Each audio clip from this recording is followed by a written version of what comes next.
हिंदू धर्म शास्त्रों में अमावस्या को बहुत शुभ माना जाता है। आमतौर पर साल भर में 12 अमावस्या की तिथियां पड़ती हैं, लेकिन जो अमावस्या माघ के महीने में पड़ती है उसे मौनी अमावस्या कहते हैं। इस दिन मौन रहकर स्नान और दान करने का बड़ा महत्व है। मान्यता है कि अगर इस दिन पूर्ण रूप से मौन रहकर स्नान और दान किया जाए तो व्यक्ति को अद्भुत स्वास्थ्य, मानसिक शांति और ज्ञान की प्राप्ति होती है।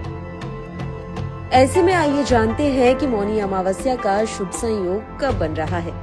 इस साल माघ माह की अमावस्या तिथि की शुरुआत 28 जनवरी को शाम 7:35 पर होगी। वहीं इस तिथि का समापन 29 जनवरी को शाम 6:05 पर हो जाएगा।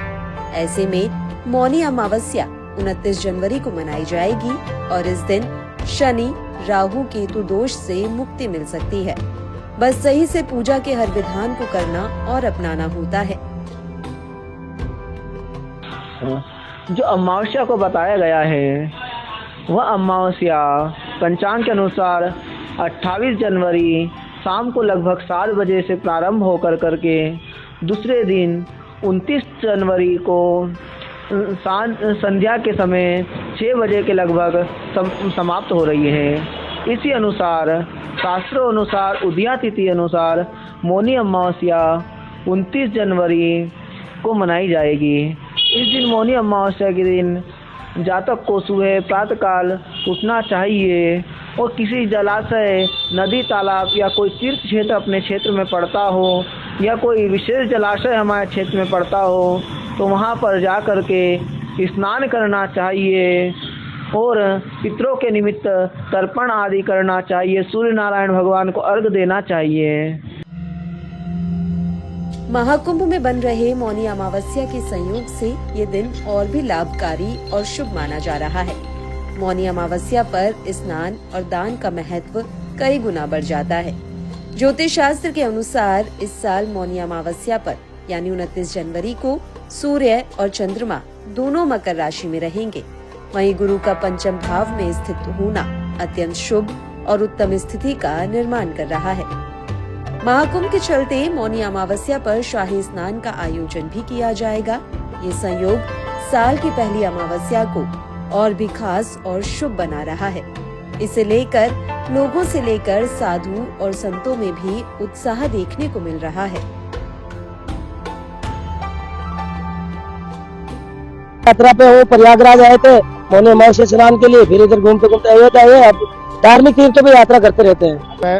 महाकुंभ चल रहा है प्रयागराज में और उस महाकुंभ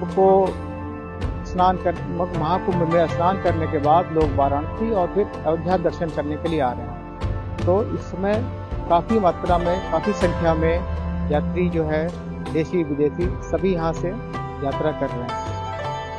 कुंभ में जो पवित्र संतों का समागम और पवित्र स्नान, सब जगह पे पवित्र वातावरण बन रहा है। हजारों हमारे श्रद्धालु भक्तजन आ रहे हैं और पवित्र डुबकी, अपनी श्रद्धा की, आस्था की डुबकी लगाकर गंगा जी, यमुना जी और सरस्वती जी में स्नान करके पावन हो रहे हैं। वहां से सभी भक्तजन अयोध्या पधार रहे, भगवान राम लला के दर्शन कर रहे, हनुमान जी महाराज हनुमानगढ़ी में दर्शन कर रहे, स्वामीनारायण भगवान की प्राकट्य स्थली छपैया वहां पर भी दर्शन कर रहे और वाराणसी जाके फिर गंगा जी में स्नान करके पवित्र हो रहे।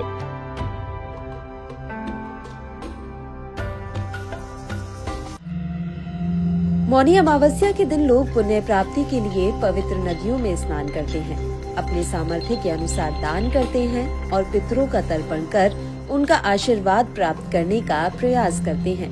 तो अगर आप भी मौनी अमावस्या के दिन अपने पितरों को प्रसन्न करना चाहते हैं तो पितृ चालीसा का पाठ आपको पितरों का आशीर्वाद दिला सकता है।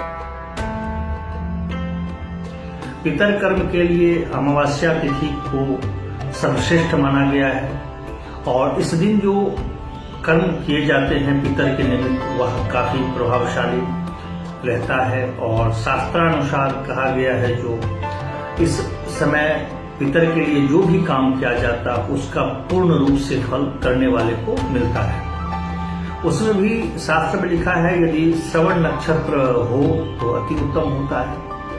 तो यह काफी उत्तम है समय। इसमें कहीं पर भी किसी नदी के किनारे, तालाब के किनारे जहां संभव हो उसमें जाकर के पितरों के निमित्त कार्य करने चाहिए।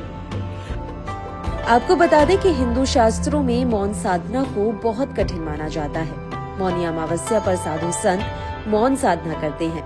मौनी अमावस्या पर मौन का बहुत महत्व माना जाता है। मौनी अमावस्या पर सिर्फ वाणी पर ही नहीं बल्कि मन का भी मौन होता है। मौन व्रत या साधना करने से तनावों से मुक्ति मिल जाती है, मन को शांति मिलती है। ऐसा माना जाता है कि मौनी अमावस्या पर मौन साधना से मोक्ष की प्राप्ति हो जाती है।